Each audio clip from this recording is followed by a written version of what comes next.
राज्य में जारी रही शीतर लहरी। जी उदयगिरी रे पारद 6 डिग्री सेल्सियस तल को खसी।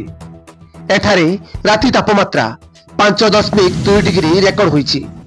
8 सहर पारद 10 डिग्री तले रही। तथापि 2 दिन परे शीत कमिजिब। रातिर तापमात्रा 2 रु 4 डिग्री बढ़िबो बोली पाणीपाग विभाग कहिछि। पाणीपाग विभाग आकलन करुछि शनिवार जाए राति तापमात्रा परवर्ती रहिबो। रविवार ठारू 2 रु 4 डिग्री बढ़िबो। एहा प्रभाव रे शीत कमिबो। सोहा जलवायु और परिवेश केंद्र निर्देशक डॉक्टर शरद चंद्र साहू कहिसंती 11 तारीख जाए शीत जारी रहिबो। 12 तारीख रु पश्चिमा वायुर प्रभाव रहिबो।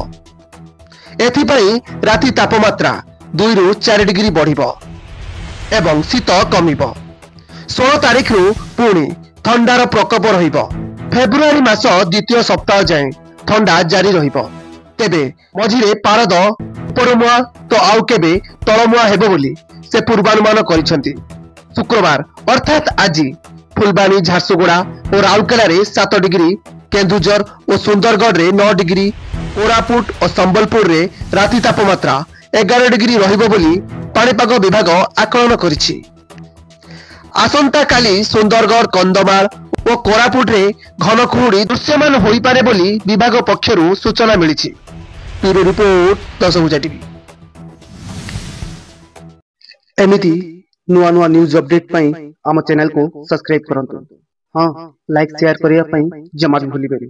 नमस्कार।